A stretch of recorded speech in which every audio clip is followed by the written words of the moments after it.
Prasad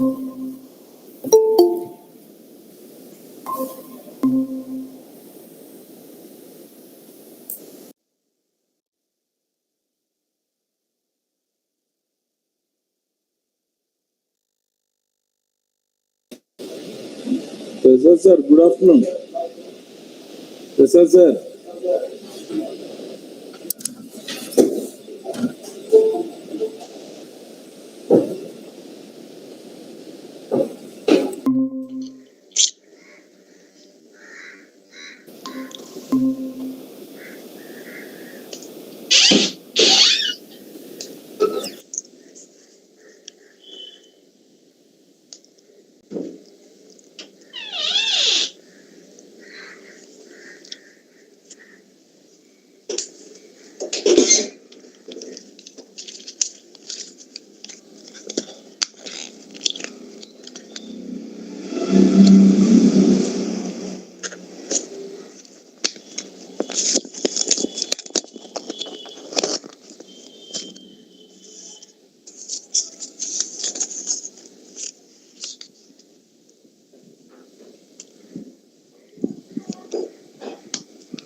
Sundaram sir, good afternoon. Thank you. Good afternoon, sir.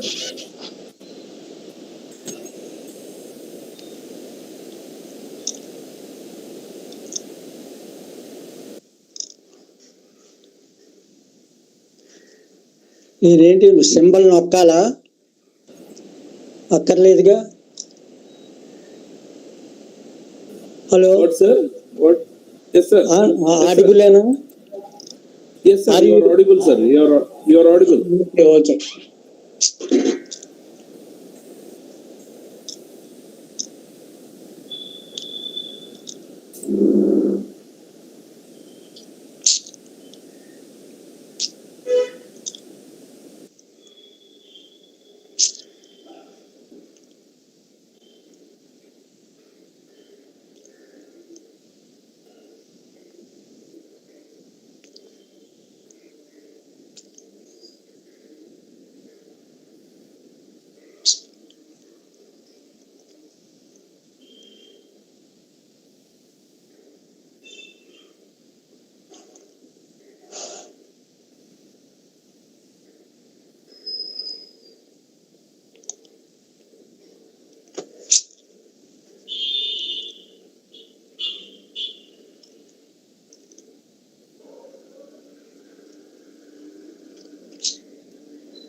Sir, can you hear me? Sir, link చూసుకోండి WhatsApp పెట్టా link. Swarup sir. Swarup sir, can you hear me? Sir, my voice is audible. Swarup sir. Yes ma'am. Yes ma'am. Your voice is audible, ma'am. Yes ma'am.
Ratnamari madam, good afternoon, welcome.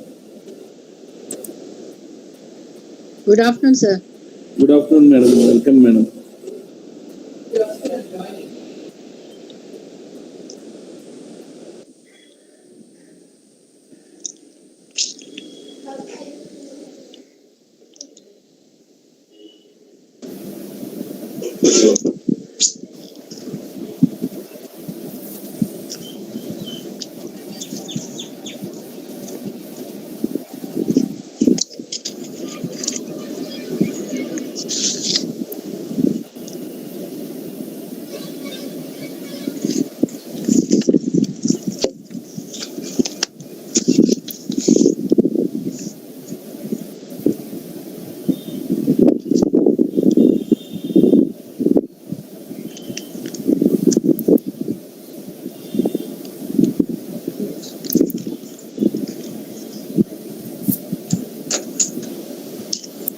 A very good afternoon to everyone. And we will start our second day's afternoon session. We have two speakers, eminent speakers are there. The first one is Professor I. Satyasundaram sir. And sir will be taking session at 2 o'clock. After that we have Professor A. Chandramohan Garu at 3 o'clock. Now I request Dr. Beulah Paul Sunanda, Head Department of History, to introduce her to the gathering. Over to you, ma'am. 1 minute.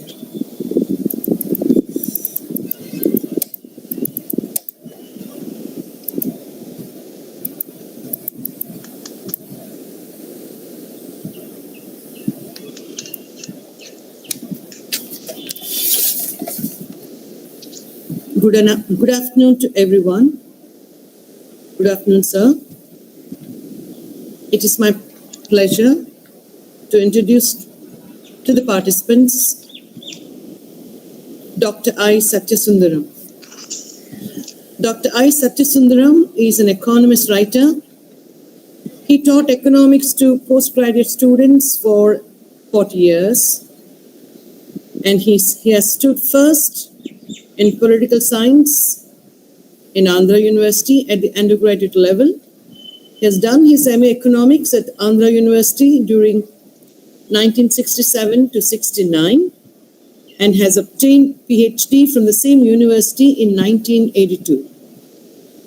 Sir has had a unique distinction of writing and publishing the 10-chapter book Education at Crossroads, 1968, at the age of 21, while doing his MA Economics at Andhra University, and he has dedicated the book to Dr. S. Radhakrishnan. Dr. Sundaram retired as Director of Postgraduate Center, the Hindu College, Machilipatnam, in 2004. He taught in the Department of Rural Development, Acharya Nagarjuna University near Amravati, the new capital of Andhra Pradesh, for 4 years from 2004 to 2008, in the Department of Journalism and Mass Communication of the same university for 2 years from 2004 to 2006, and he was a director of MBA course, the Hindu College, Machilipatnam, in 2010. Sir is a disciple of two intellectual giants, Professor B. Sarveshwar Rao, his teacher and mentor, and Professor Rao has done his PhD at the University of Cambridge in 1950 to 53 under the guidance of Professor Austin Robinson on the theme Balance of Payments. Sir has given priority to interdisciplinary research and held some positions in India and abroad, and he was economic advisor to the government of East Nigeria from 1964 to 66. Dr. Sundaram has done his PhD under the guidance of Professor G. Parthasarathi. Professor G. Parthasarathi has done his PhD at Wisconsin, and his field of studies are related to agrarian relations, and which brought him national and international fame. He was FAO consultant at Rome in 1978 to 81. He was He's a noted Marxist economist. Professor G. Parthasarathi adopted humane approach towards all, irrespective of his ideologies. Dr. Sundaram entered the writing field in 1971 to 72 and so far has contributed around 3,000 articles at national level dailies and journals on economic, educational and social issues. He has so far attended around 150 national level seminars, conferences and 10 international conferences. He has been the resource person at several conferences. He was a consultant for a major research project sponsored by the UGC on midday meal scheme. His area of specialization related to agriculture and rural development, and he wrote books on rural development including microfinance in India 2007. His 60-chapter textbook, Rural Development, Himalaya, Mumbai, is extremely popular in India. He has edited 2 books, Growth of Agriculture and Rural Development in India, and Rural Poverty and Area Planning. He is a winner of Telugu Academy Prize for his book on integrated rural development written in Telugu. Known for his unobtrusive lifestyle, Dr. Sundaram has been helping academics in organizing national seminars, conferences. He helped monthly Facts for India, New Delhi for 35 years until it ceased publication in 2014. He has been helping the fortnightly Southern Economist of Bengaluru since 1981 and the monthly Kisan World, Chennai, since 2008. His penchant for the English language is palpable in all his writings. Dr. Sundaram's biodata is included in Asia Pacific Who is Who. In this occasion, it is my pleasure, it is our honor to invite you, sir, to address the audience. Thank you. Thank you, Beulah ma'am. Now I request Sundaram sir to take over. Sir, you can start your presentation, sir. Is it audible? Yes, sir, audible. Thank you very much, madam, for introducing me. That is a long way. Of course, I am now 75 and helping colleges and universities in organizing these seminars. Though some the climate is not favorable for various reasons. Most colleges and universities suffer from shortage of people, academics, staff, and nobody is coming forward to organize these seminars for various reasons. So far this year I participated in 2 seminars only. Nagarjuna University Economics Department 1 seminar on revival of the economy, particular reference to agriculture and rural development. Other one is Government Degree College for Women, Chirala, that is on agriculture. In the introduction, there was a mention of how I became a writer. My intention is to help the staff. Most of the journals which carried my articles in the 70s and 80s, they ceased publication for financial reasons. Now there are only 3 or 4 journals. I wrote, contributed articles to about 70 newspapers and journals. That is the calamity for our academic community. Therefore, I am helping some journals so that our lecturers will benefit by going through those journals. Now, coming to this topic, $5 trillion economy, This is actually a topic on revival of the Indian economy. Revival of the Indian economy. Of course, the ultimate goal is to see $5 trillion economy. Now, when it comes to this one, this is a topic with vast scope. I will try to reduce it and want to finish it in the stipulated 1 hour. I have divided my speech into 3 parts. One is the background. What happened during the last 200 years, how the economies evolved, or how the relative roles of the market and the state changed over a period of time. I will briefly mention, just I will finish it in 10 minutes. Second part relates to the challenges. Third part relates to the measures initiated, needed. These 3 parts I will wish to complete in 1 hour. Now, the first part is very interesting. What happened during the last 200 years? We all know as students of economics. Adam Smith, the father of political economy, 1723-1790, glorified the market. He thought that everything will be smooth. There are elements of naturalism and optimism in the writings of Adam Smith, and he strongly supported the market, freedom, liberty to the individual, and he assumed that there will be no conflict with individuals' interests and society's interests or the economy's interests.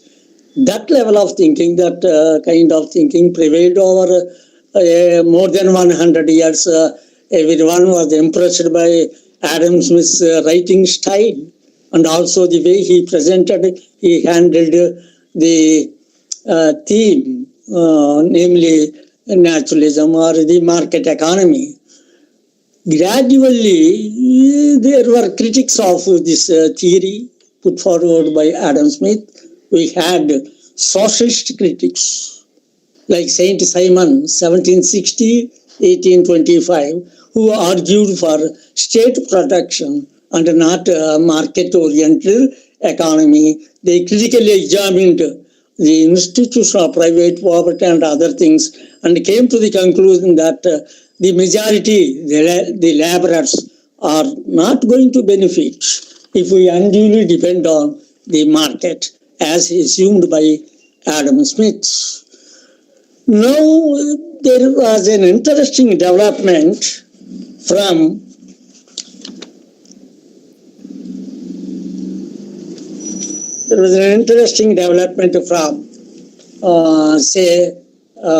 Friedrich List of Germany. Now, Friedrich List, he argued that Adam Smith was wrong in assuming that market was supreme. He was a nationalist critic. At the time of Friedrich List, we find that the German economy was in a chaotic condition, and therefore he wrote a book, National System of Political Economy, which was published later. He lived in between 1789 and 1846, and the book was published in 1841. It was about, why I am telling you all this is, it was about Aaatma Nirbhar, though that was not used there. It was fully about Aaatma. List declared that what a country like Germany requires was nationalism, self-reliance, not free trade, suggested by Adam Smith. Now, at that time, Germany was following a preposterous policy, following free trade externally, following protection internally. Whereas actually the situation demands Germany should follow protection externally and follow liberty, free trade internally. So, in his book, The National System of Political Economy, list made a scathing attack on cosmopolitanism, liberty, and all other things. He declared that all these appear very good on paper, but the reality is that Germany was ruined. Everywhere you find foreign goods, not German goods. And he said that Germany should follow a policy of protection externally, ban imports completely. A nationalistic spirit should be developed, and national goods for national consumption. That was the theory developed by Frederick List. I think that was the first book called Aaatma Nirbhar, which we are talking now. Now, what happened after this nationalist school, the socialist school came, they fought for abolition of private property, workers' cause and all that. Then came one of the top intellectuals of the 19th century, John Stuart Mill. Mill was a top intellectual, was born in London, but died in France, 1806 to 1873. Mill was facing a dilemma whether to support capitalism or communism, the two extremes. He studied this issue for months, for years, and came to the conclusion that cooperativism is the best principle. It is in the interest of all. He said that the distinction between employer and employee should go for the benefit of all. That means, suppose a factory is owned by 50 people. 50 people are employees and employers. Under this cooperative economy, each one will be regarded according to his skills, according to the time he devoted to the work taken up. That was a wonderful idea, but it was not taken seriously by most countries, the cooperative economy. Now, when we come to say this, the relative roles of the market and the state interference, that is what we are discussing here. Now, when it comes to say the history of these two things, at one time, under the influence of classical economists, we glorified the market. Market was supreme. Later, when there was an attack on cosmopolitanism, economic liberty, we supported state interference. At the time of independence, Nehru was a very powerful personality, charming personality. No one can question him. Nehru was inspired by. At the time of independence, again this question appeared whether India has to opt for a market-oriented economy or a state-oriented economy. Nehru thought that state interference was necessary. He glorified the public sector. He was greatly inspired by the achievements of former USSR. Regarding USSR, the country could become a big power in a short period, that too with its own resources. This was taken seriously by Nehru, and he thought that from second plan onwards, we have to give importance to capital goods and we have to follow the Russian model. And that happened.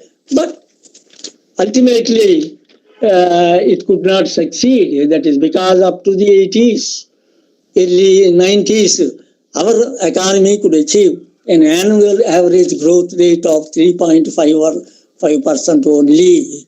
And our country leaders began to think more in terms of accelerating the rate of growth. 3.5% means it is not possible to raise the standard of living of the very poor. Then, of course, the combination of P.V. Narasimha Rao and Manmohan Singh, the situation completely changed. We find proclivity towards privatization after this privatization, the economy could at some times achieve a rate of growth of 8 to 9%, but that too was short-lived. Now, what appears to me is that these extremes are always dangerous. We cannot opt for a market economy or state economy. The relative roles, they change over a period of time, and a country has to change the importance given to the market economy and the state interference. Now we are calling it neoliberalism.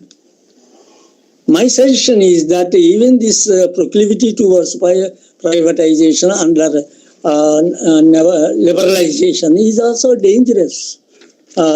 Recently, even before the advancement of COVID-19, the economy decelerated and could obtain a growth rate of just 4.5 only during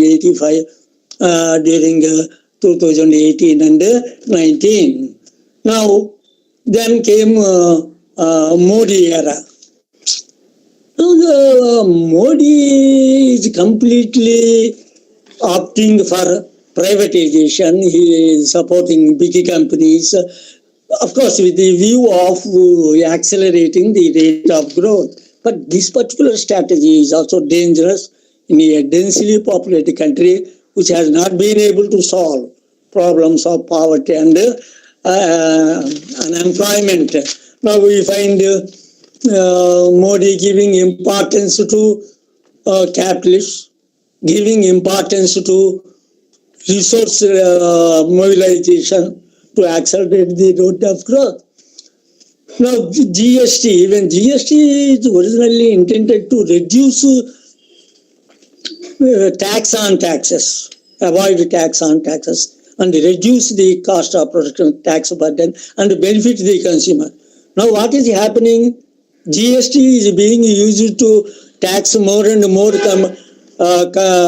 commodities and placing a heavy burden on the consumers. Reverse is happening. So Modi, of course, put forward this Aaatma Nirbhar Bharath only to enhance employment for the poor, only to impart importance to import substitution. The tragedy is that even some commodities which we could manufacture, we are importing at a very high cost. Take the case of petrol. We can think of renewable energy, and petrol consumption has placed imports have placed a very high burden on our economy, and fertilizers. We have to pick up natural farming. We are depending too much on chemical fertilizers. That too with irrational combination of these fertilizers. They are not judiciously used. And again, there is what is called edible oil. We are depending too much on Indonesia, paying a very high price. There is vast scope in India itself to boost the output of oil palm. And now we are depending on Indonesia for all these things. Now, before I move to the second part, let me speak of one thing, that is we often come across K-shaped recovery and V-shaped recovery. What are these? V-shaped recovery and K-shaped recovery. V-shaped recovery means rapid fall we have seen in the economy's growth. We have to think of rapid growth, that is V-shape. Rapid fall is there, rapid rise in the growth of all sectors. V-shape, that is desirable, but whether we can achieve that are doubtful. K-shaped recovery, under K-shaped recovery, some big companies move forward, experience a high rate of growth, leaving small companies, small enterprises in the lurch. This is not desirable. we have to aim at V-shaped recovery so that all sectors will benefit from such a recovery. That is the first part of my speech, the background I have provided, when say what happened previously, and in the light of that, what we have to do. Now I move to the second part, the challenges. What are the challenges the country is facing at present, mainly because of COVID-19? Now the deceleration, as I said earlier, in growth started even with the year 2019-20, the economy achieved 4.2% growth rate only. The one silver lining is agriculture and allied sectors. They are not affected by COVID-19 much, only a small influence on. So much so, we witnessed normal growth in the agricultural sector. The allied sectors made rapid progress.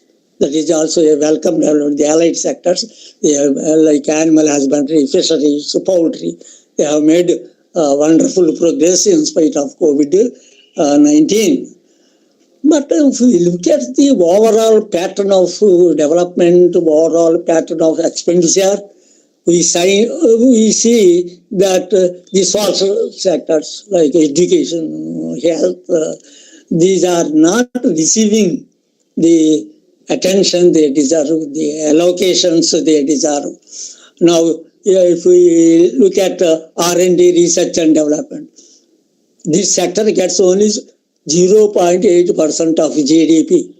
Though there is a need for R&D in almost all sectors, not only in agriculture, but in other sectors as well. So we have to step up expenditure. And recently, in recent budget, the finance minister said that capital expenditure has been stepped up remarkably. This is true. Capital expenditure was stepped up, but not remarkably, because the finance minister compared the budgeted estimate of 2022-23 with the realized estimate of 21-22. That is why the increase in capital expenditure appears to be very high. But she should compare the budget estimate of 22-23 with the budget estimate of 21-22. If that is taken into account, but there is an increase in capital expenditure, we must appreciate. Now, the most important challenge still remains, so far as poverty is concerned. We have achieved some progress. The poverty issue has come down to, say, 15%, even according to World Bank estimate, that is okay. Though the incidence of malnutrition, obesity, and all those other things, they are very high. Poverty ratio has fallen, but malnutrition and other things, they have assumed ominous, dangerous equations. Now, the more under the challenges I must mention, the unemployment rate. Nobody is taking seriously the unemployment situation.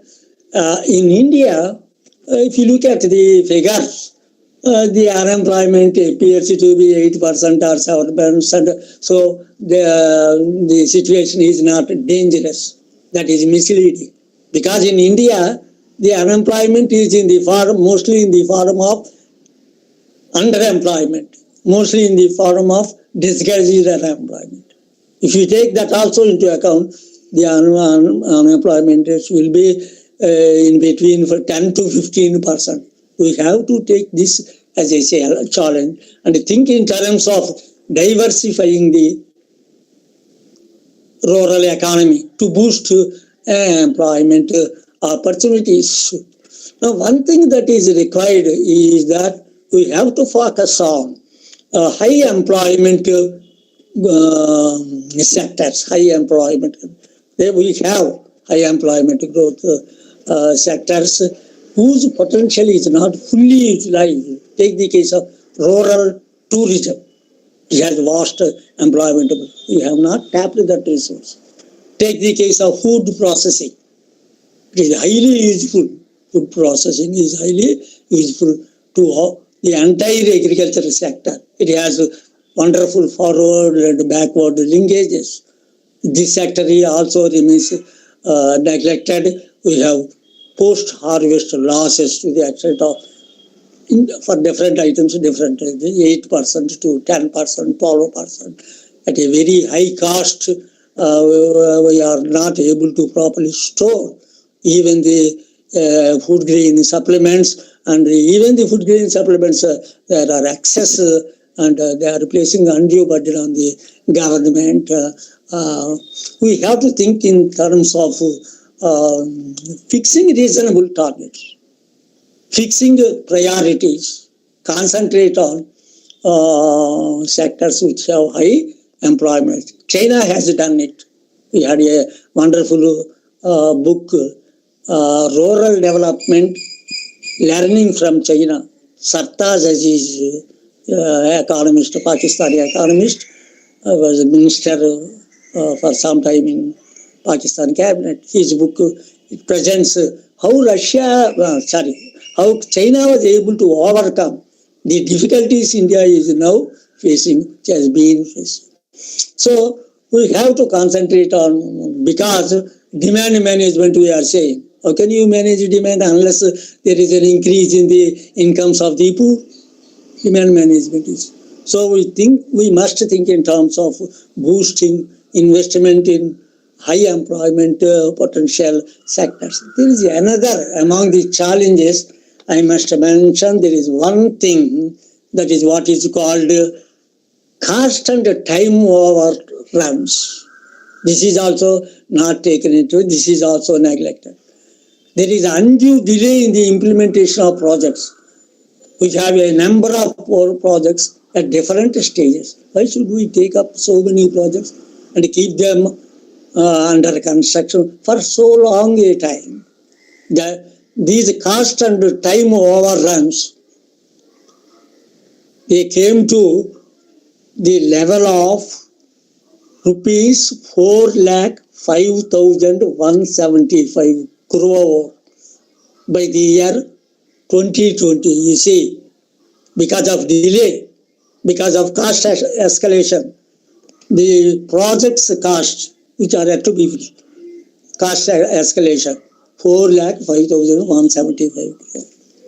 So we should think in terms of completing these projects in time, or start small number of projects, complete them at the earliest, and start new projects. Take another case also. This is housing for the poor. Even in Andhra Pradesh, 1 lakh houses they are constructing. At a time, there is shortage of laborers and other people in the construction sector. Why so much ambitious? You take some regions which are facing severe shortage, start with those regions, construct houses. After finishing that, you start houses in some other regions. This is the policy that is required, particularly when you are experiencing deficits, huge deficits, particularly on the revenue account, not to speak of the capital account. That is, the second part is over. The challenges I have placed before you, the challenges facing. So all these you can learn more by visiting a library. You will have some idea about the challenges the country has to face to achieve $5 trillion economy. Now I am moving to the last part of my speech. This is very interesting. Measures needed and measures initiated by the government in recent times. Now we find that we had a very good, wonderful speech by Rohit in the morning on the challenges facing the agricultural sector. We know that the agricultural sector share has come down in GDP to around 15%. But that is not the any unfortunate thing, but its share in employment in the labor force continues to be around 45 to 50%. A part of this labor force should be shifted to more profitable, more productive employment, more productive subsectors in the rural areas itself, not in the urban area, but in rural areas. That has not happened. That is the reason why there is poverty. With 18% of share in GDP and with 45% of share in labor force, this farm sector is struggling for survival. Now, I don't want to repeat what Rohit had said, but I want to mention some misconceptions about agricultural sector. We'll take a few minutes only. One is the minimum support price. Minimum support price. The price at which the government is procuring paddy and wheat from the farmers. Of course, this was introduced to serve as an incentive to the farmers when the prices of paddy and wheat were very low, but it failed to achieve its objective. That is because it is confined only to wheat and rice, paddy. And who are the beneficiaries? Punjab and Haryana. The problem here is the procurement is not related to the production of paddy or wheat in a particular state. In the case of Punjab and Haryana, the procurement is far higher share than the procurement, the production of wheat or rice in those states. So much so, the other states are experiencing a disadvantage and they are raising slogans against the Modi government. And they fear that even this MSP will be abolished. So if MSP is to benefit, it should be extended to other cereals also, millets, pulses, and there must be enough procurement so that small and marginal farmers too benefited by this MSP regime. Now, the emphasis should be on cost reduction. When the cost reduction is not there, what is the use of this MSP? Organic farming, we are having success stories, but people are expressing, even scientists, some doubts about organic farming. Ultimately, we have to opt for organic farming to bring down the cost of production for the cultivators. That is not being done. We have to take up that one seriously. Of course, there is the issue of scientific management of agricultural inputs. That is also neglected. You will be surprised to know that in a region in Maharashtra where grapes are grown, all the cultivators, all the people of a particular region came together and started conserving every drop of water. Every drop of water. So much prosperity is there in that particular region. Now, the farmers could increase their incomes by 2 to 3 times without anybody's help, including the government. They are not depending on government help. Just they are conserving water and they are able to increase. You can know why I am telling you is that I have forgotten the name of that region. I have quoted it at a recent seminar at Acharya Nagarjuna University. That region grows grapes. 2 to 3 times they are able to increase their income. Why I am telling you is, you can see the vast opportunities available in agricultural sector to increase incomes. You diversify the rural economy, you can increase employment opportunities also on a lasting basis, on a sustainable basis, not temporary increase. So that is the situation with regard to farming sector, and we have to lay stress on organic farming and the judicial use of agricultural income. The worrying factor is that the manufacturing sector has not grown at the rate at which it should grow. That is the one thing. Though the agricultural share has come down to say 15% something like that. But manufacturing sector share should increase to 30 to 30%. That is only when we can think of this Aaatma Nirbhar Bharath and achieve the goal of $5 trillion economy. Now, what are the measures? A series of measures the government has no doubt introduced to achieve that goal. To mention only a few, ease of doing business. It was introduced in 2014. When you think of, say, encouraging private investment in crucial sectors, the restrictions should be removed and you should give importance to ease of doing business. Some innovative methods are to be thought of. Say in the case of Amravati, the land pooling method was adopted. The responsibility of developing the lands taken up by the government and the private investors. And once the land is developed, a part of that will be given to the person who surrendered the land.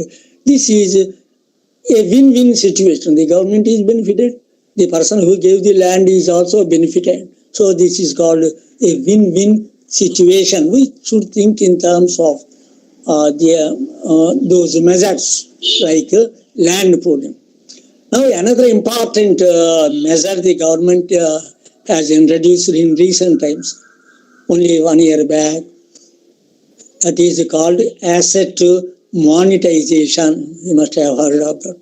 Asset monetization. That is because the government could not raise resources by disinvestment. The targets, they became lower and lower, fallen to 7% of the target in 2021-22 disinvestment target. Only 7% of the target the government could realize. So there is no hope of mobilizing resources, revenues through disinvestment. The government thought of an alternative that is called asset monetization. Now under asset monetization, what the government does is important assets, to say important sectors like railways, they will be given to the private people on long-term lease.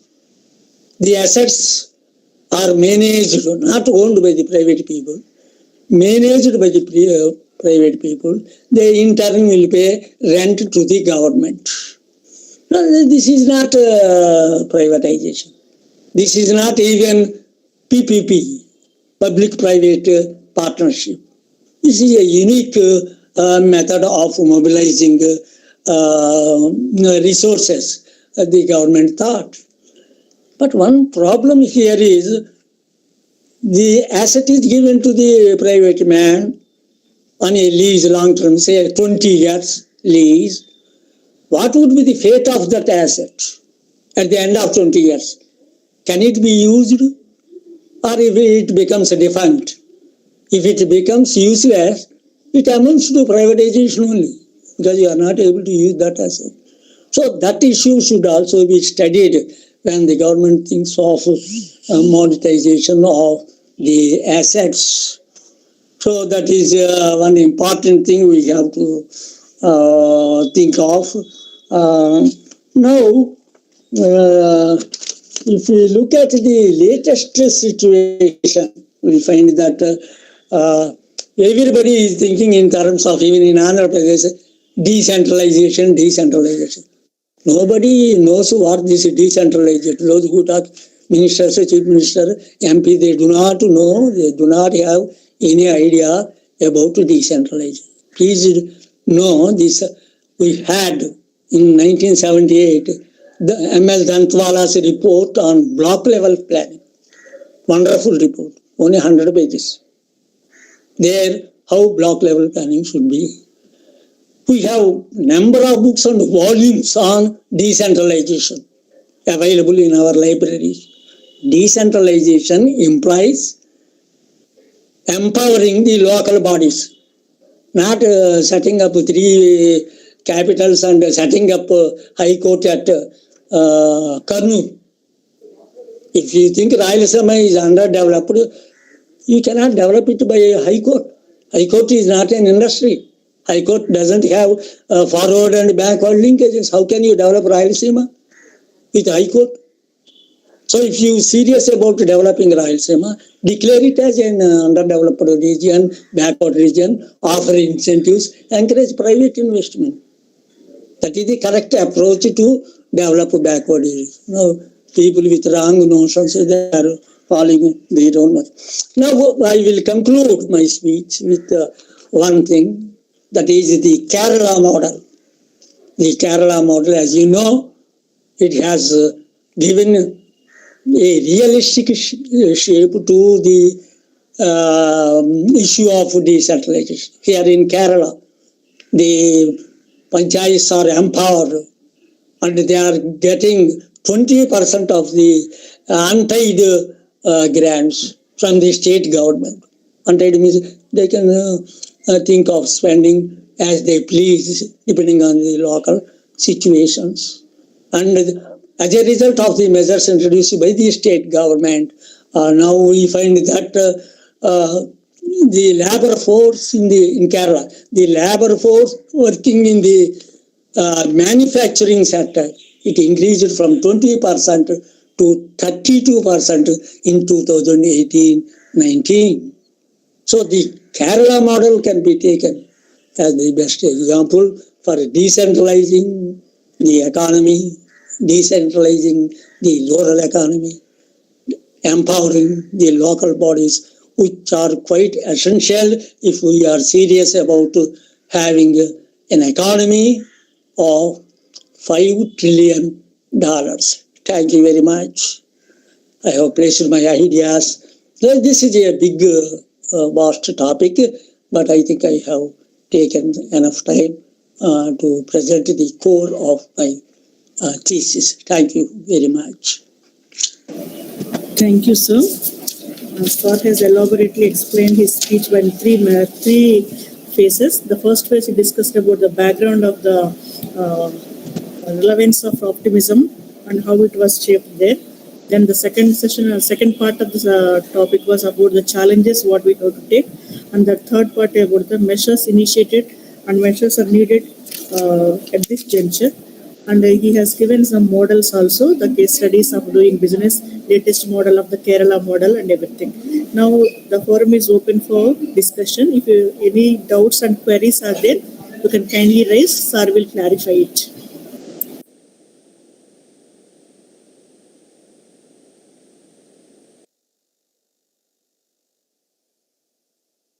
Sir, you are unmuted, sir. Kindly mute your mic and speak.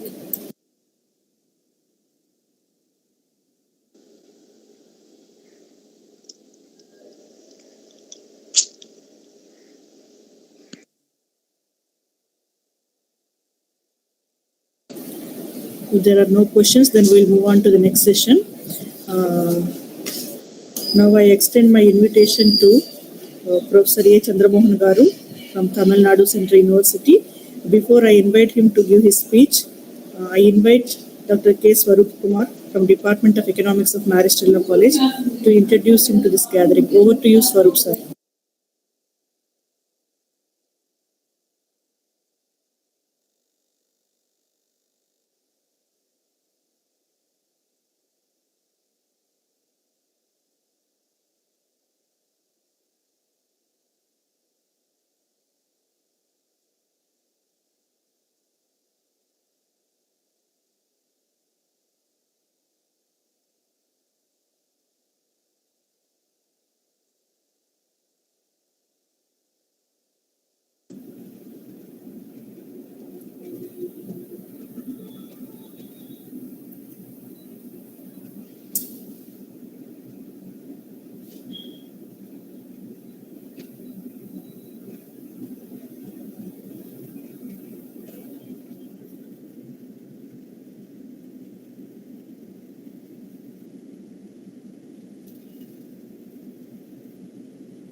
Good afternoon, everyone. It's my proud privilege. Yes, sir, am I audible? Good afternoon, everyone. It's my proud privilege to introduce a great personality, Professor A. Chandramohan, sir. He has done many roles in his life. He is presently working as Professor and HOD of Management and Dean School of Commerce and Business Management at Central University of Tamil Nadu, Tiruvarur.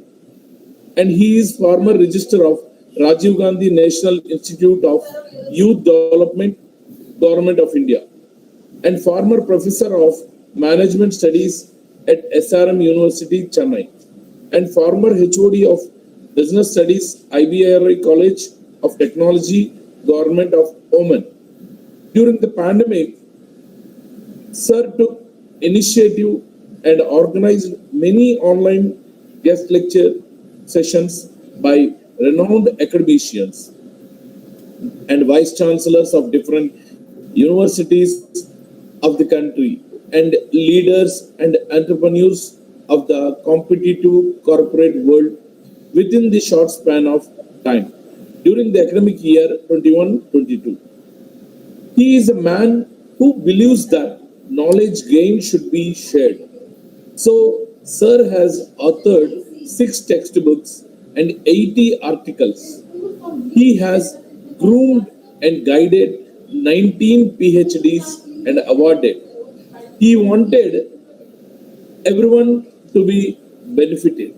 So, Sir has organized faculty workshops in different management institutions and managed development programs for BSNL, NTPC, ONGC, Visakhapatnam Steel Plant, and IOCL.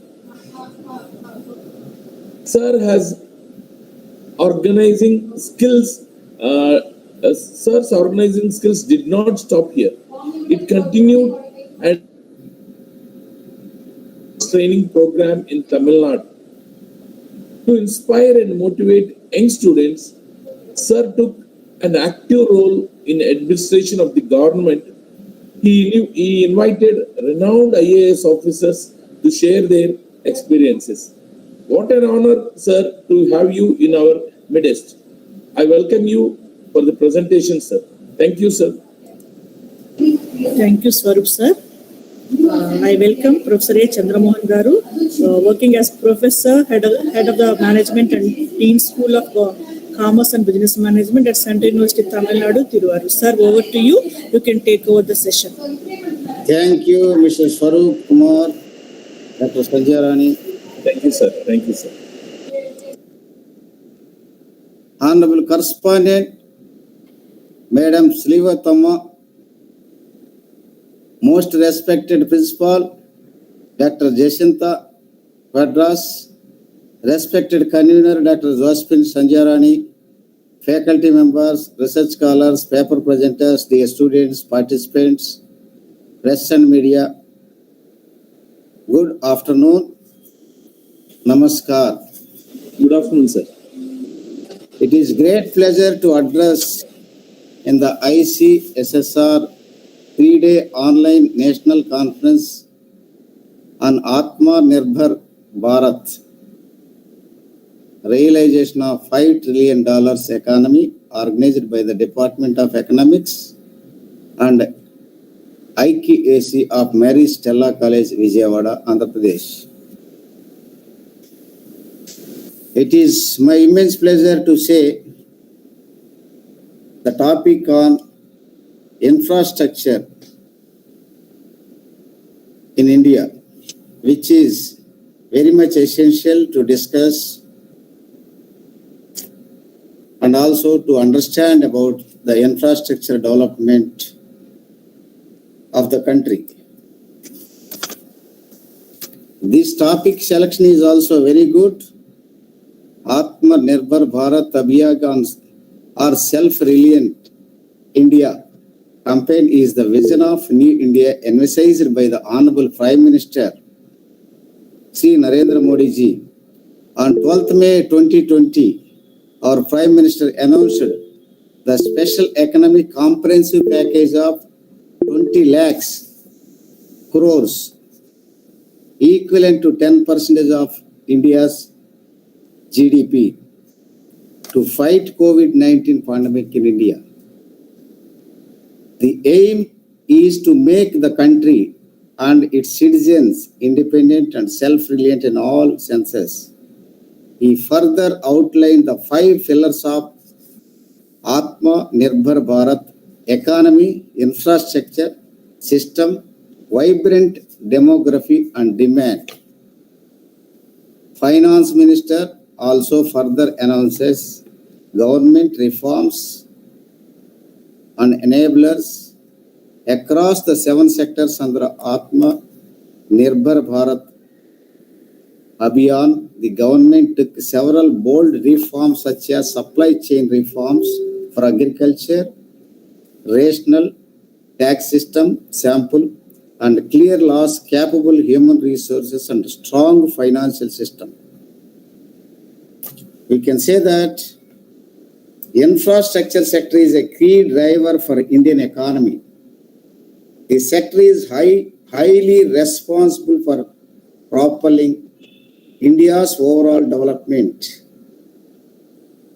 enjoys intense focus from government for initiating policies.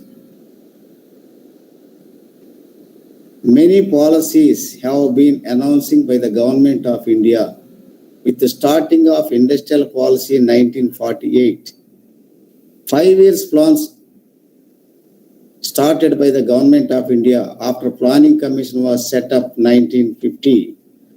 With the starting of 1951-56 first 5 years plan, in addition to the 5 years industrial policies announced by the government of India for the economic development of the country as a whole.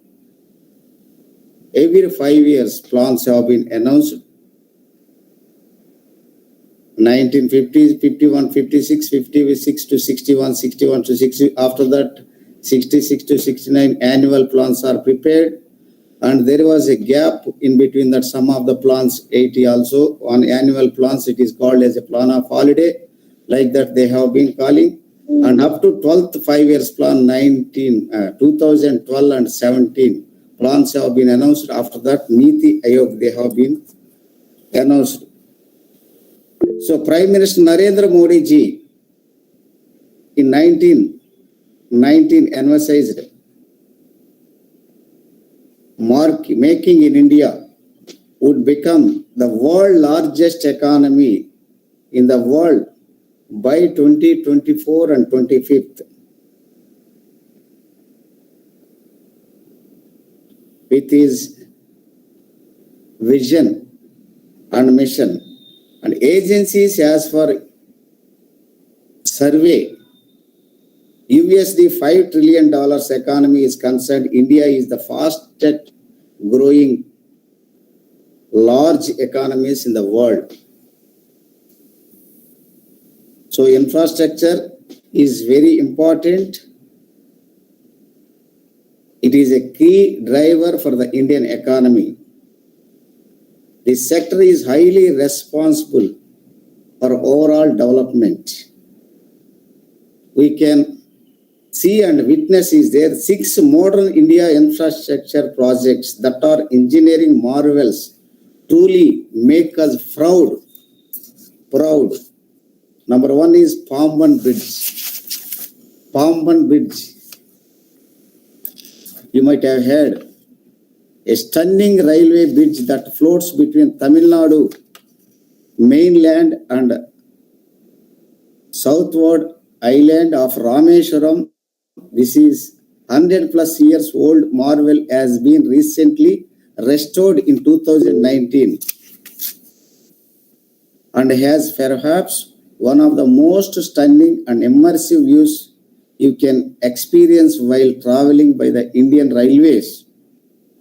While is it not the longest and around 2 kilometers cyclone threats and world's second most corrosive coastal environment made this bridge a serious challenge for engineers.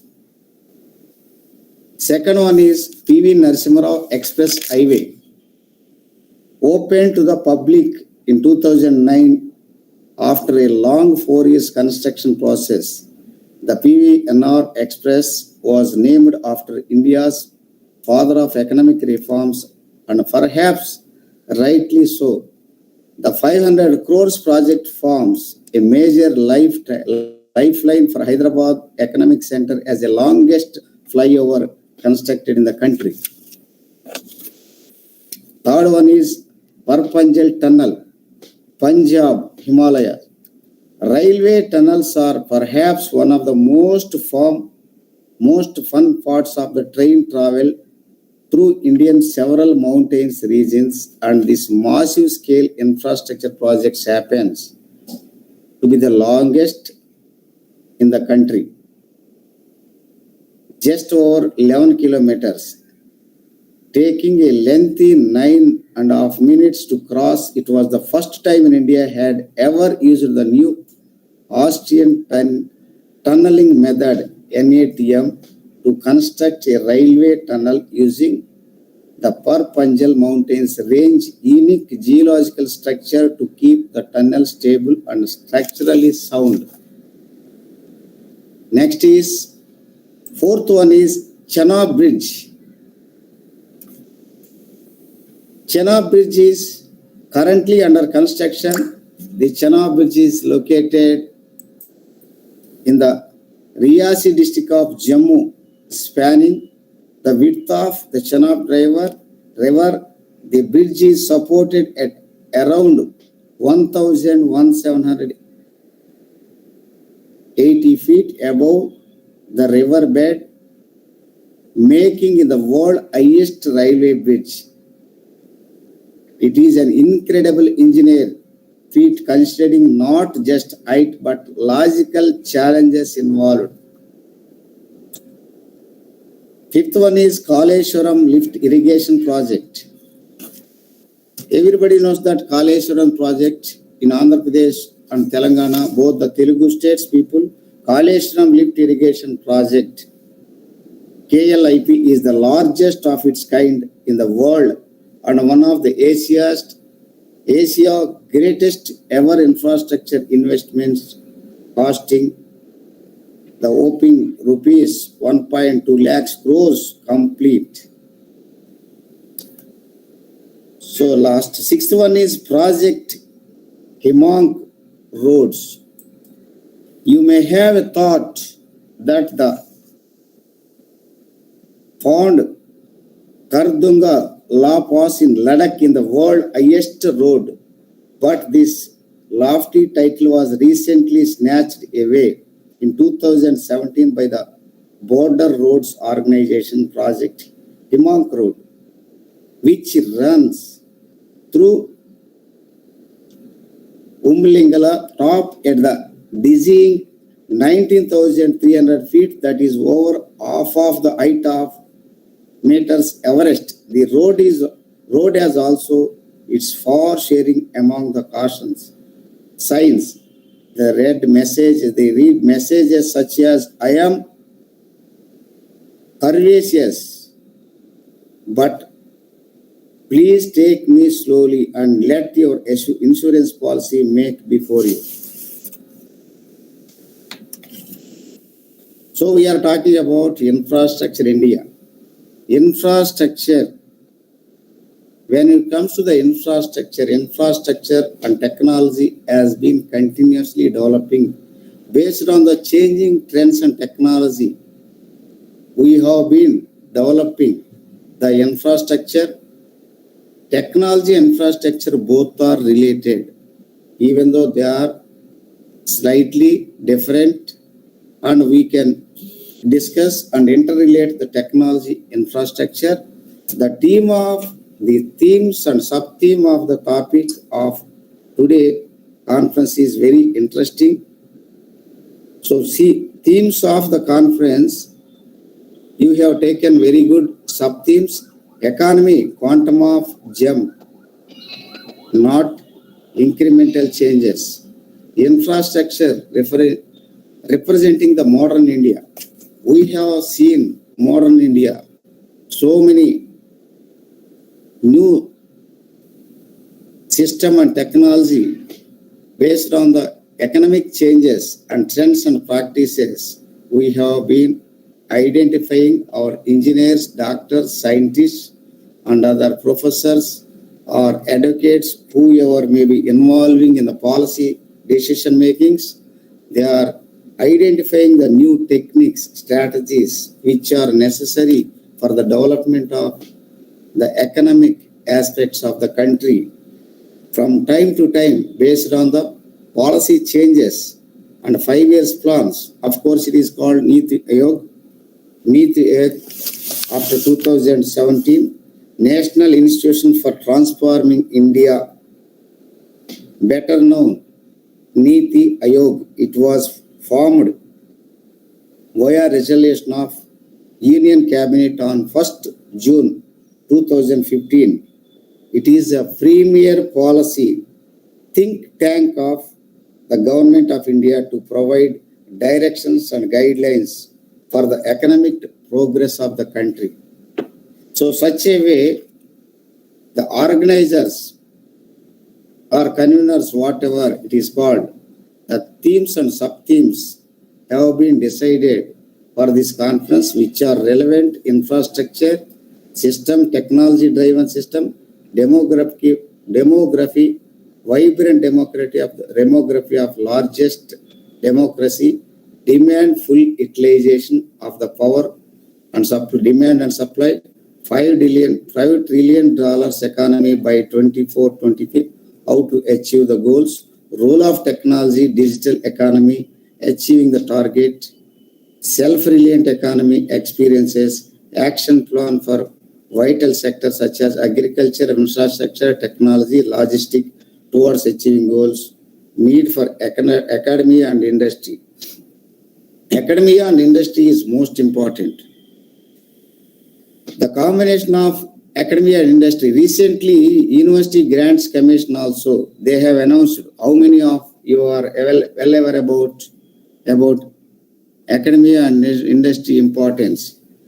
Recently, UGC chairman has taken a decision by the directions or suggestions given by the experts, committee members, without PhD, with industry experience, they may be appointing assistant professors, associate professors, and professors with their experience in the corporate field. They are going to make use of their services, which is more important, relevant to the economics, management, and social science department, including engineering and technology also, which are most useful in institution and industry interaction. That's why University Grants Commission has taken a decision to recruit the assistant professors, associate professors, and professors based on their experiences in different industries and institutions. Wherever they have been working without PhD also, they may be appointed. Very soon, that implementation will be done by the colleges also and university, state or central universities and other autonomous bodies by the direction of government. So when it comes to the infrastructure, we need to discuss certain issues. Building infrastructure for modern and futuristic India. On June 7th, 2016, Prime Minister Narendra Modi ji has given a statement. Quality infrastructure propels growth, it connects the people, brightens their lives, and brings India closer to the world. He has given a quotation. Building infrastructure that benefits the aspirations of the modern India is perhaps the most important task in front of any government. However, unlike many other countries that climbed the ladder, the growth of India presents rather unique challenges. On the other hand, it has still to solve legacy infrastructure issues of 20th century. On the other hand, also aspires to match which is most important, the infrastructure capabilities of the most developed nations in 21st century. So while there are still more than 18,000 villages that were unelectrified since independence, India was also simultaneously successfully erecting the world's largest direct benefit of transfer regime, which is very, very important. We can take some of the important areas of infrastructure when it comes to the infrastructure. India, power generation, power for all, which is most important. The emergent crisis resulting from the cancellation of 204 coal blocks by Supreme Court in 2014 was turned into the opportunity through e-auctions. 31 coal blocks were auctioned and 43 coal blocks were allotted through this process last year.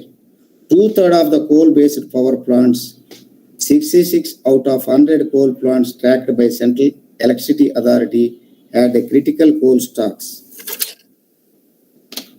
for less than 7 days production. Recovering from the situation today, not a single power plant in the country faces a critical coal stock level. The last 2 years have seen coal production by Coal India rise to a record of 74 million tons. This has reduced import cost and led to savings of 2,800 crores of foreign exchange 2015 and 16. The power grid saw an annual growth of 39% in 2015 and 16 due to commissioning of transmission projects worth of 30,300 crores. The highest ever increased transmission lines was witnessed by 50,215 circuit kilometers in 2014 and 16, which was around 1.5 times highest than 33,855 CKM in 2012 and 14. The lead revolution. Other area is lead revolution. Adopting the motto India led the world, the government paved way for the lead revolution. The world's largest lead distribution program was taken up with over 10 crores lead lights being distributed, which was 150% increase from 2013 and 14. Transparent procurement led to the reduction in price by 82, energy efficient, increasing voltage from 7 voltage to 9 voltage at reduced price. Next is related to infrastructure. India, Uday, in order to fix the weakest link in the power value chain, Uday, Ujjwal Discom Assurance Agent. Ujjwal Discom Assurance Agent was rolled out to solve the present and potential future problems of the sector. Uday is the most comprehensive power sector reforms ever. It was a permanent solution. Discom issues with the focus on increased operational and financial efficiency.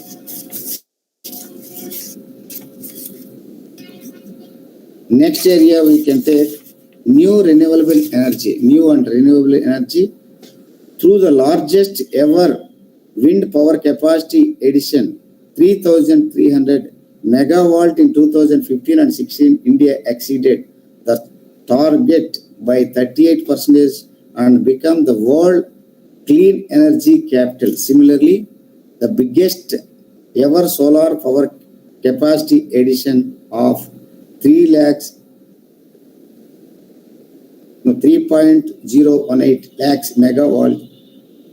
megawatts exceeded that target by 116%. Solar projects of 20,904 megawatt capacity were tendered in 2015 and 16, out of which 11,205 megawatts are already awarded. When it comes to the high-speed railways, another wonder which has been identified by the government of India related to infrastructure India. In order to pick up speed, Indian Railways with cooperation from Japan will soon be getting its own bullet trains. How many of you are aware about the bullet trains? The speed of bullet trains in Japan almost all 400 kilometers per hour. So you can reach from Vijayawada to Hyderabad, 1 hour we can reach. Vijayawada to Visakhapatnam, maximum 1 hour 15 minutes we can reach. And if they are planning to run the trains like Japan speed, even if you are going 160 kilometers per hour, 3 hours journey or 2.5 hours journey, Vizag to Vijayawada, Vijayawada to Hyderabad, like that. The National High Speed Corporation has commenced action for high-speed railways constructions between Mumbai and Ahmedabad. At present, India's fastest train is Gatiman Express, which reaches speed 160 km speed. Trains capable running 200 km per hour. Existing infrastructure will arrive soon for trials. Earlier, they have done trials also. Our railway standards, whatever they have done constructions, we can go up to 250 km speed. It is which is related to infrastructure development and technology related, that they are constructing very strongly. Japan, they are going 400 speed trains, bullet trains, like that. Government is also planning to run the trains, bullet trains, by next 4 or 5 years, like that, based on the policy makers, whatever they are giving suggestions to develop the infrastructure and also for the economic development of the country as a whole. Passenger amenities. When it comes to the passenger amenities, considering the consumer comfort, the government focused on significantly improving the coach designs and catering services, whatever we have been witnessing. Better food was served with the more choices on the menu. Social media like Facebook and Twitter were used to give voice to the customers so that they can share their suggestions and concern in real time. Earlier, and for the past many months, we have been using technology. Before Corona, COVID-19, very few people are aware about the technology, how we are taking classes online, both offline. So even though we have been teaching offline classes earlier, few people, they are aware about the technology. We have been using the technology, online classes, online meeting we have been conducting earlier. Some of the top class.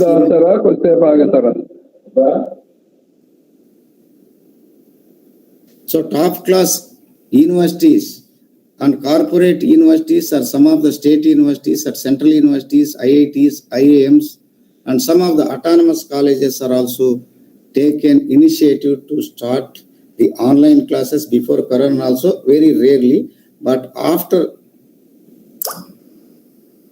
COVID-19, everyone in schools and colleges, small colleges, engineering colleges, and state or central universities, IITs, IIMs, they have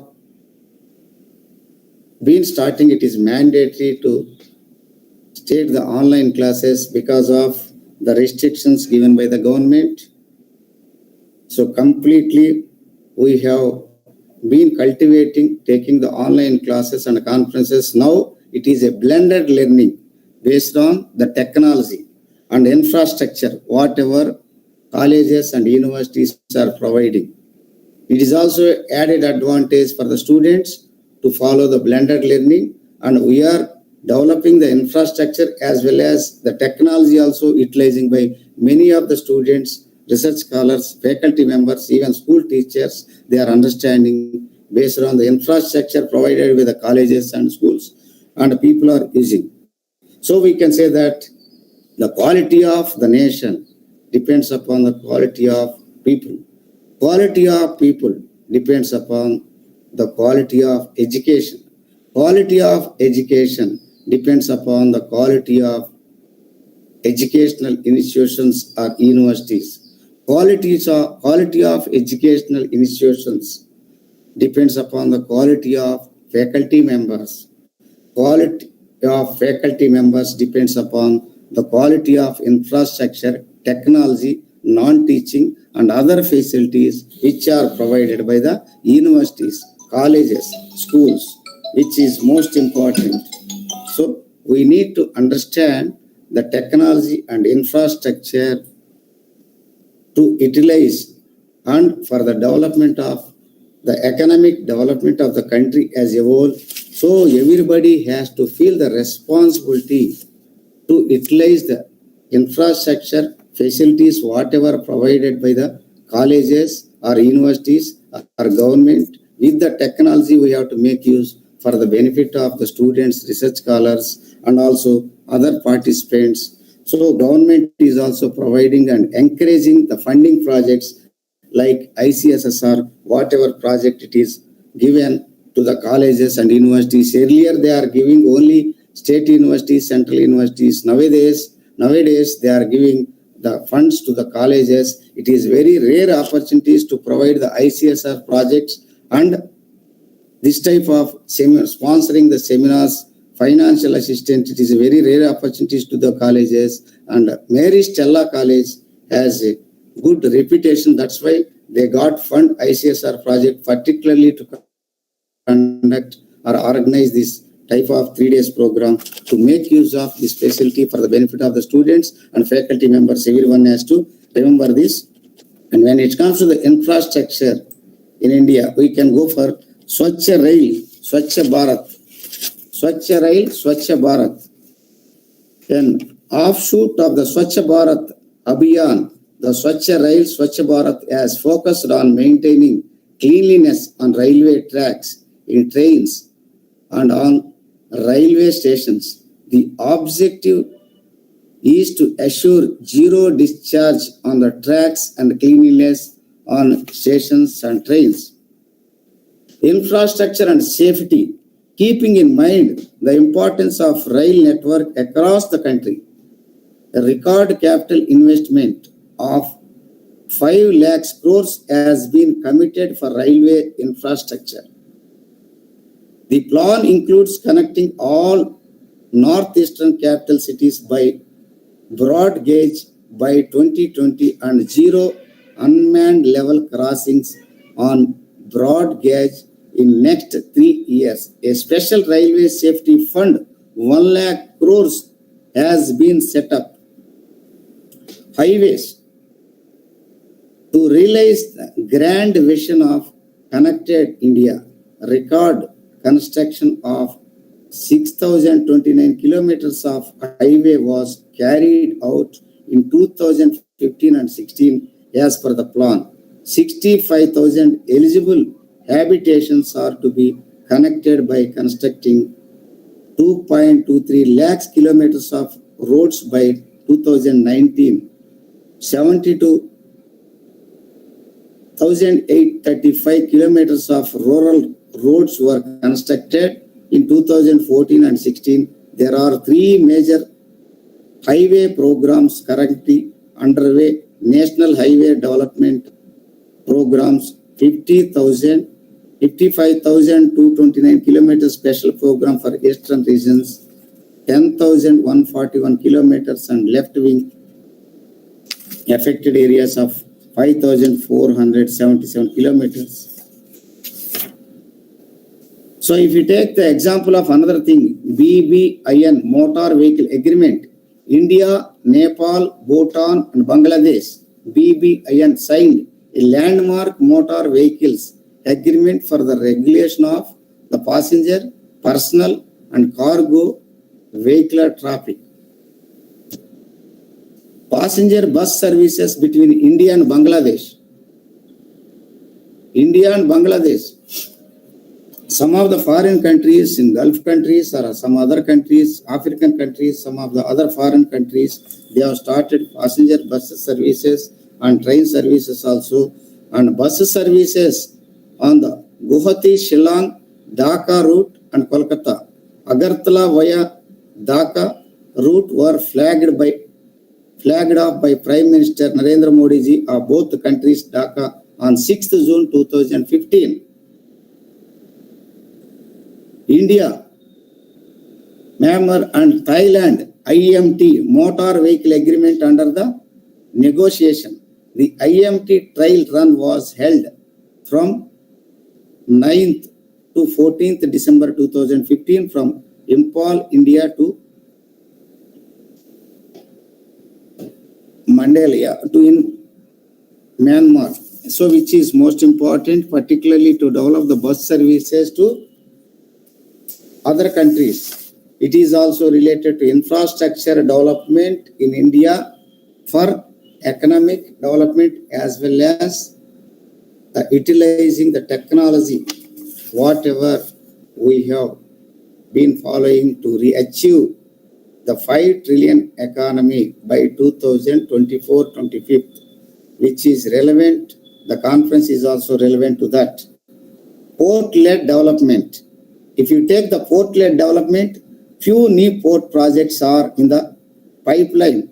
Sagar Port, Dugarajapattanam Port, Yanayam Port, Vadavan Port, also in order to promote port-led development in the country. The Sagarmala program was conceptualized with the estimated infrastructure investment of 4 lakhs crores for over 150 identified projects. National waterways.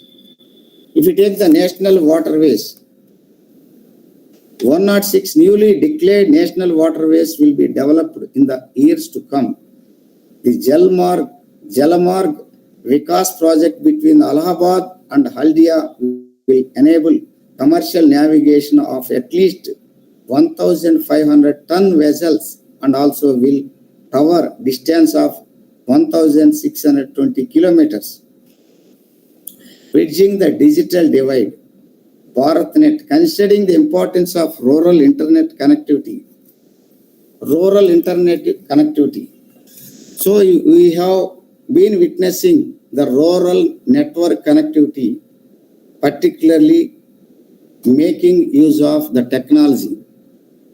If you take the example of Reliance Industries in 2005 or 2000, in between that, 2002 and 2005, in between that, so many companies before 2000, they have been releasing the Motorola, Nokia, all these mobile phones, and they have been introducing the SIM card.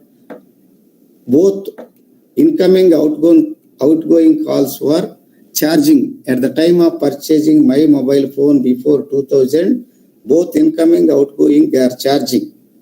And after 2000, in between 2005, they have created Reliance Industry, huge network, and they have been providing the mobile set at 750 rupees or 500 rupees also to make use of the technology, whatever they have provided to the public.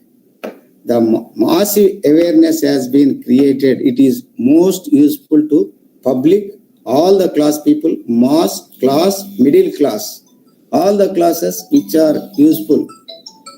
The technology, when it comes to technology also related to this seminar or conference, whatever we are organizing today or 3 days.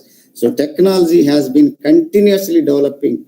We have been using the technology from time to time. Advanced technology we have been using, 3G, 2G, 4G, 5G also coming, and robo technology we have been using, and robots are working, and we are developing the technology high level, and also same like that, infrastructure development activities have been carried from time to time, and innovative programs have been designed and developed for the benefit of the public and also economic development of the country as a whole, which are necessary to develop the India and also economic development aspects. National waterways. If you take the national waterways, 106 newly declared national waterways, already we have discussed and BharatNet, when we are considering the BharatNet network, considering the importance of rural internet, particularly villages, very rural areas, plan to connect all 250,000 Grama Panchayats in the country with 100 Mbps broadband. In many ways, this is just beginning. However, ultimate goal of developing, transforming India is well and truly on its own way. So these are all developments related to infrastructure and technology, whatever you have planned and organizing the 3-day conference. Now I would like to interact with the audience. If you are interested to interact, to share your experience, not only to ask the questions, but also to share your experiences and also to interact and to ask the questions also related to the topic related to infrastructure or technology. In the initial stage, I have been also facing trouble to take the classes, online conferences by using the technology. Whatever infrastructure is provided by the universities, it is not sufficient still. In the colleges and universities, in state universities, they are not having the infrastructure. Some of the state universities or some of the private colleges, some of the institutions. So at the same time, infrastructure is developed by the autonomous bodies and government and private and state universities, central universities or engineering colleges, and by government also. With the support of the government also, we have been developing the infrastructure in the form of national projects and international project funding agencies are there to develop the infrastructure also. Based on your research work, you can also submit a proposal. If in such a suggestion or something, whatever consultancy you need, I am always ready to give my consultancy services for the benefit of the research scholars and students and faculty members. Thank you for your patience learning. Now there is a time for 5 or 10 minutes to interact. Thank you, sir, for sharing your knowledge. Now the session is open for the queries. If you have any queries, any suggestions, anything to share, you can share. The participants are requested to ask questions or queries or share. Sir is ready to answer. Over to the participants. Sir, Emmanuel sir, he has well spoken. I was also listening and joined very late before ending of your session, 5 minutes. So very good session he has taken. I think he is a retired professor. Satya Sundaram. Satya Sundaram. Satya Sundaram.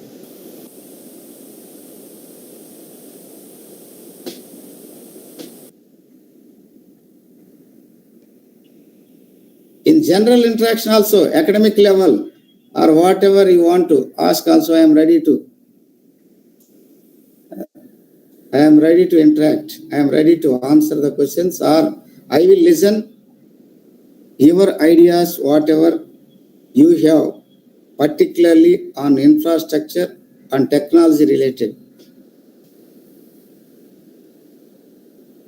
Namaste, sir. This is Bhavani from Stella. Okay, madam. That is, I worked for Stella. I was a student of Stella, so very close to Stella. It's like my home. Very good. Very nice to have you on the platform as a resource person. So very happy. Okay. You were talking about some research projects and consultancy. How can we make use of whom to contact? What are the different other organizations? I am familiar with ICSSR and UGC, but of course, this is ICSSR seminar only. Josephine is conducting. So, any other avenues for funding research? Otherwise, any collaborations with your university? Currently, I am working with the Loyola Academy, Hyderabad. Okay, madam. So please let us know, sir. Yes. Very good question, and very good idea to have a collaboration. So if you want to collaborate, we can conduct seminars, conferences. And also if you want to get project, particularly ICSSR project, to conduct the conferences or UGC fund or some of the non-profit organizations, both national level and international level organizations.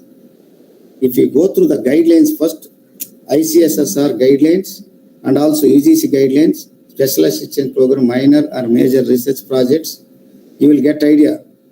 Next step is, after going through the guidelines, then if you want to collaborate with other institutions, central universities or state universities, after new education policy announced by the government of India, there is no jurisdiction. Earlier, Nagarjuna University in and around Krishna district or Guntur district, colleges are affiliated only either Krishna University or Nagarjuna University like that. Nowadays, after new educational policy announced, there is no such a jurisdiction.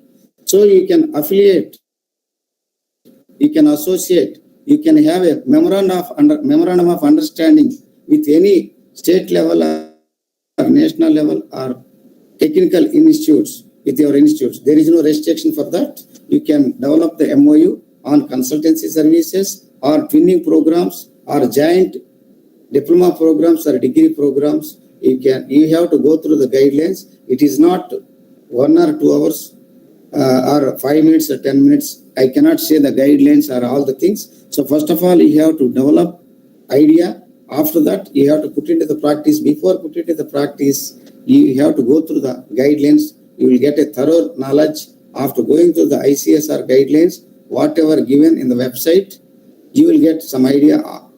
So then only you can associate with other institutions to get funding projects. What is your role? What we have to take the help from the central universities or state universities. Then you will get idea. After that, you can write a mail, detailed mail. I will reply. Whatever query is there, no doubt about it. Ratnamiri madam has raised her hand. Madam, over to you.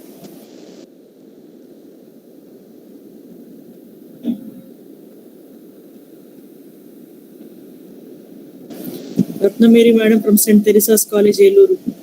Madam, you raised your hand at the starting of the session. Kindly, you can express. Unmute your mic and you can ask your question, madam.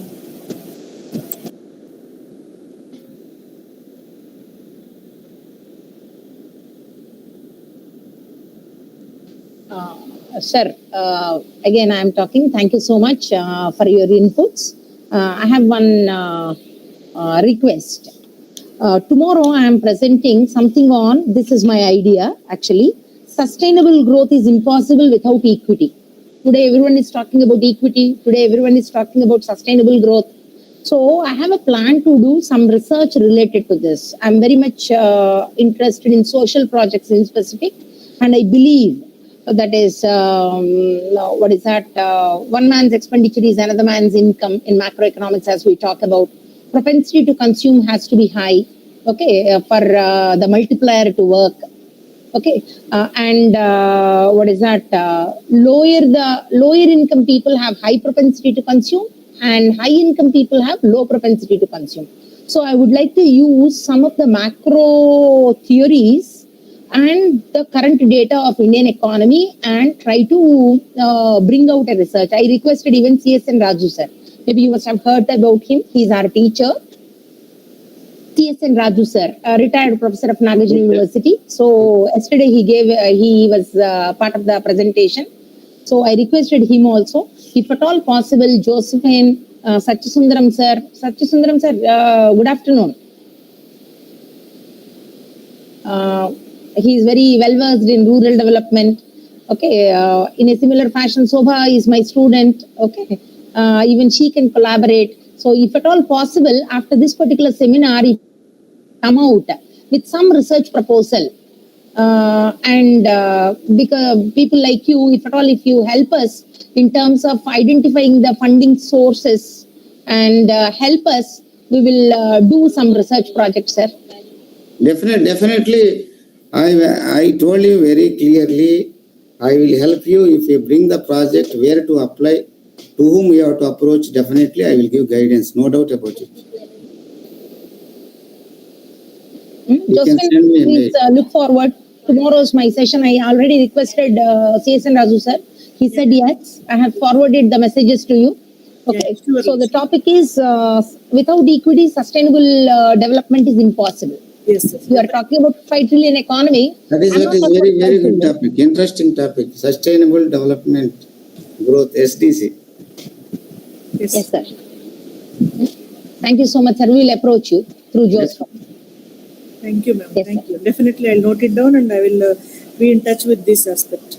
So, if you don't Yes, have any explanation, any scholars, any participants, if you are not have any questions, I would like to thank our resource person, Professor Chandramohan Garu, as he was mentioning about the infrastructure.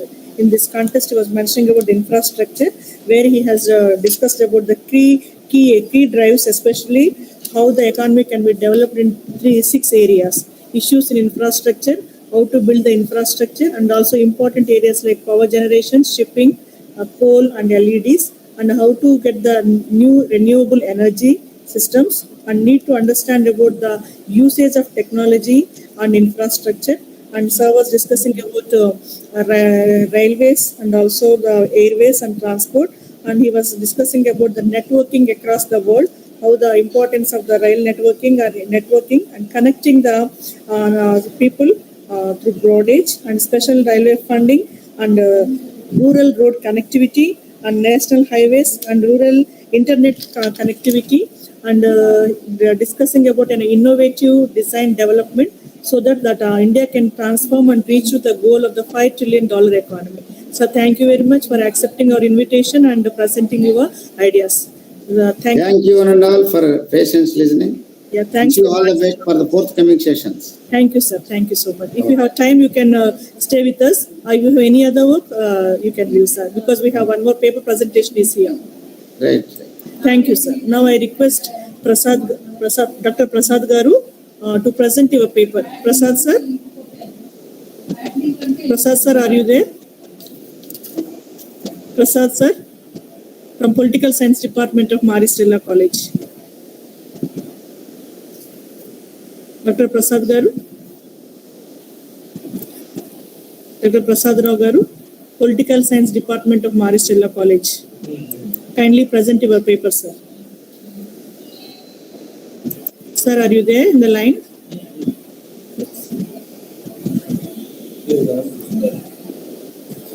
Political Science Department, Prasad Rao Garu, Dr. Prasad Rao Garu. He is there, Vallur Prasad Rao Garu. Yes, yes. Sir, you can come here and you can present.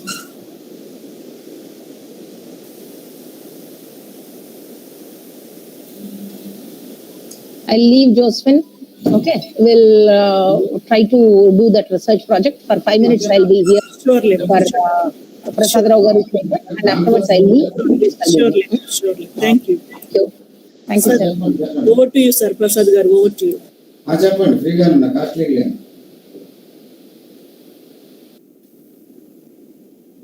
అరే ఏమైందండి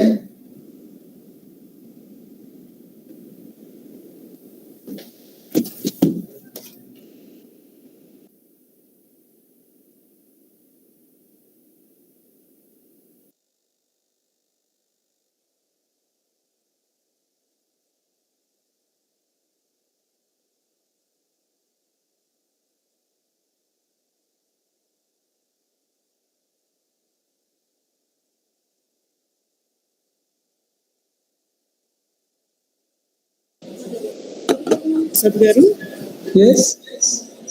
Madam, is it okay? audible, sir. Yeah. Okay, good evening all. This is Dr. Prasad Rao, Faculty of Political Science, Stella College, Vijayawada. I'm very happy with joining the program. 3-day national level workshop sponsored by ICSSR. I'm very happy with the joining with the highly dignitary and highly distinguished candidates. And first of all, I thank to my Honorable Principal, Sister Jacinta Quadras, and the correspondent, Sister Sleva Madam, and mostly I thank to the convener of this workshop, Madam Josephine Madam, and also I thank to all my colleague faculty members. Coming to the point, today my topic is Aaatma Nirbhar Bharath, realization of a $5 trillion economy. Sub-theme, $5 trillion economy by 2024-25. How to achieve the goal? Yesterday and today I joined a number of sessions. See, as what I observed with the interaction of Professor K. Nageshwara Garu and Professor C.S.N. Raj Garu, and even today also some other dignitaries who shared their valuable information. Based on this information, I'm giving some my explanation about how India will achieve $5 trillion economy by 24-25.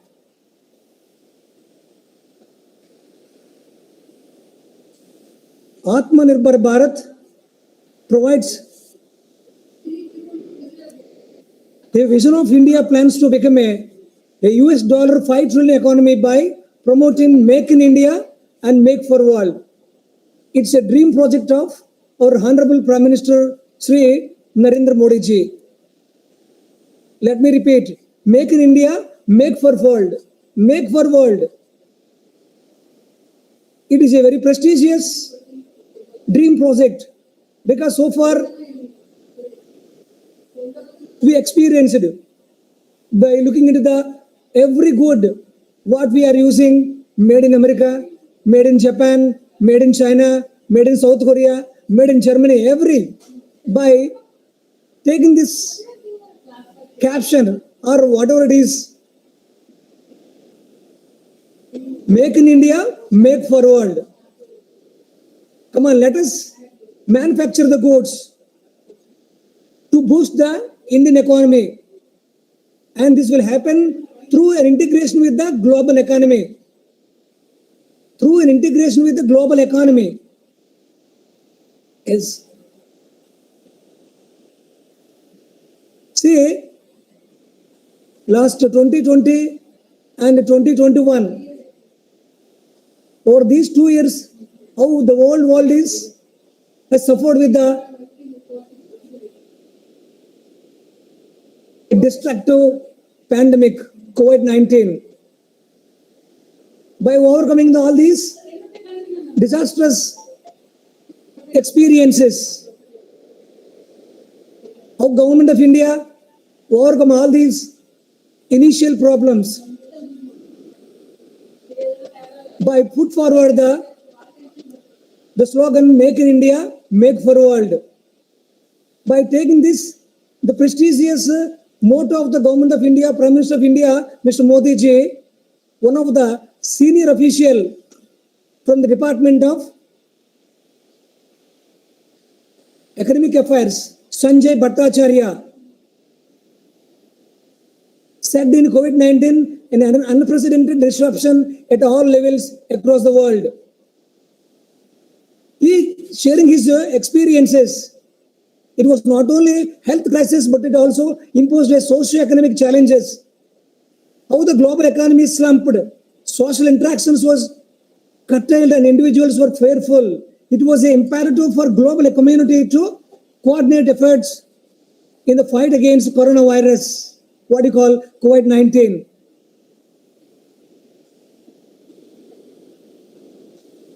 See, India cooperated on repatriation of stranded citizens in both directions and facilitated the return of over 1 lakh foreign citizens to their homes, he said. What did we observe? We experienced what you call the Government of India conducted a huge program, Vande Bharat mission, to take back the Indians from abroad.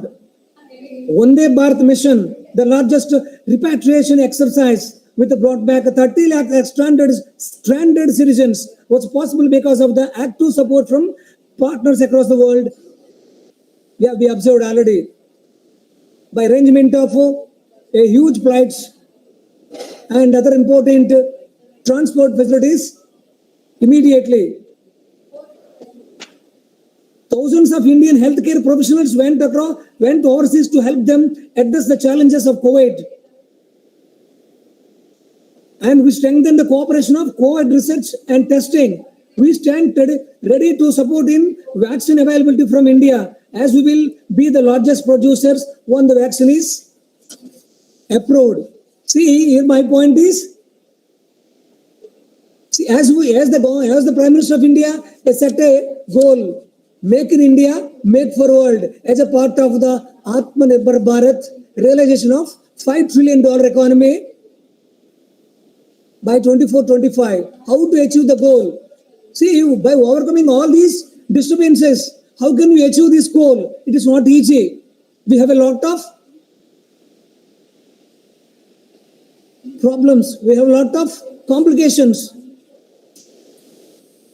But how can we achieve this goal?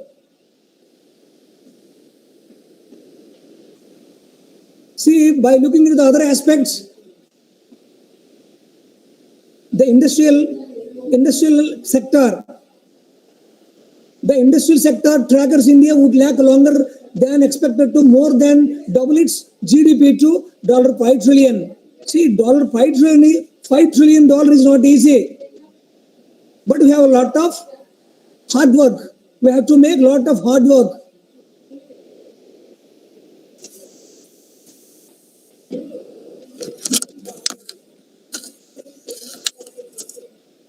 See, already we have across the world, USA, Japan, China, and another nearly 4 to 5 countries have already crossed more than $5 trillion economy. But what is the goal of India?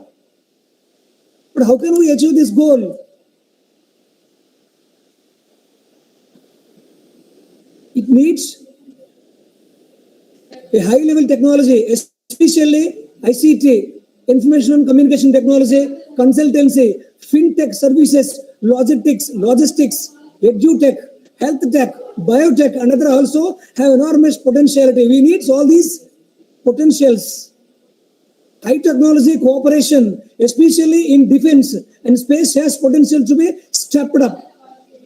See, in these areas, we have to strengthen ourselves to achieve the goal $5 trillion economy, US dollar economy by 24-25 financial year. And coming to the other important points, high-level exchanges between India and our growing circle of partners. High-level exchanges between India and our growing circle of partners have promoted a deeper understanding and cooperation. This is also very important. Growing circle of partners have promoted a deeper understanding and cooperation. This is an opportune moment for business community to develop deeper links based on each other's national priorities and development plans. We are also engaged in reforms and transformational changes in our economy. There is a strong political understanding with foreign partners, and the traditional goodwill between the peoples gives more wind to the soils, more wind to the sails.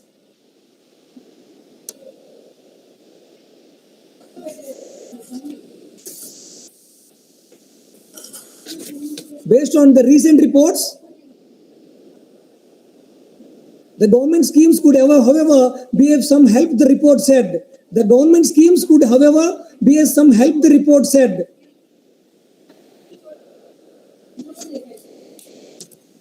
The government larger than expected stimulus package of more than 10% GDP is more than 10% GDP is expected to restart the economic activity. Already we discussed yesterday, Mr. Professor Nageshwar sir already given some information during this program, during this issue, the government of India gave the huge package, more than 22 lakh crores package over several different departments. Each and every department, even health sector, employment sector, rural development, even each and every even purchase of new technology. See all these areas, or the government of India have disbursed already 22 lakh crores rupees. 22 lakhs crores rupees. But how can we allocate all these funds to reach the goal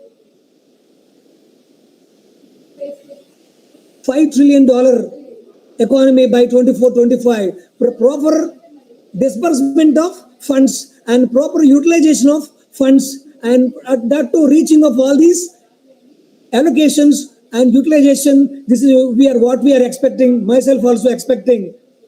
Of course, it is a great program what the government of India initiated by 22 lakh crore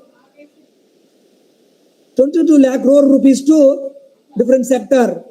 Even after the rampage of COVID-19, yeah.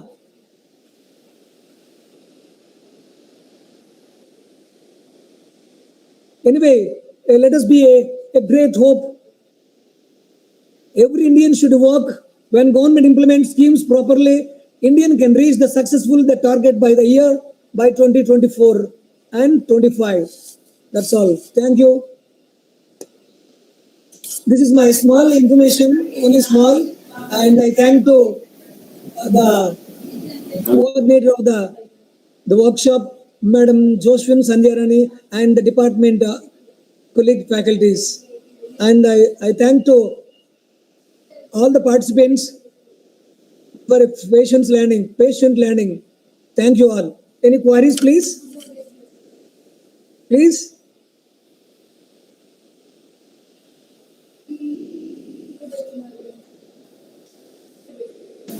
Thank you, sir, for presenting your paper, Dr. Prasad Garu. Thank you very much for sharing your ideas. I request any one of the participants from VIT Amravati. Any one of the participants are from VIT Amravati. If anyone wants to present the paper, you can present. Anyone are from VIT Amravati? VIT Amravati students are there. If no one are there, we will wind up the session today, and we will meet tomorrow at 9:15. So the third day session will start tomorrow at 9:15. We have 4 resource persons are there, and one of them was Sri P.S.N. Murthy Garu. He is from retired general manager of SIDBI, and we have Sri P. Muniswamy Balakrishna Garu, and he is an aqua RO technologist. And we have Mr. Amit C. Padgilwar. He is the president of the General Engineering Agro Implement Cluster Mumbai, and also Dr. Bhavani from Layala Academy. So the sessions will start. I request all of you open your camera so that we can take a photograph. I request all the participants kindly open your camera or switch on your camera so that we can take a photograph.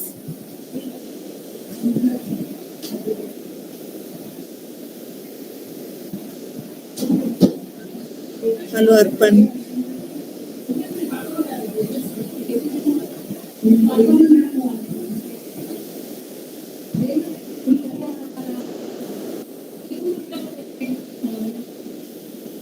Thank you very much. And tomorrow we will start sharply at 9:15 a.m. And I request all the research scholars or paper presenters kindly be ready, because tomorrow is the last session. So we have to follow the stipulated time allotted in the schedule. Thank you and good evening to all of you.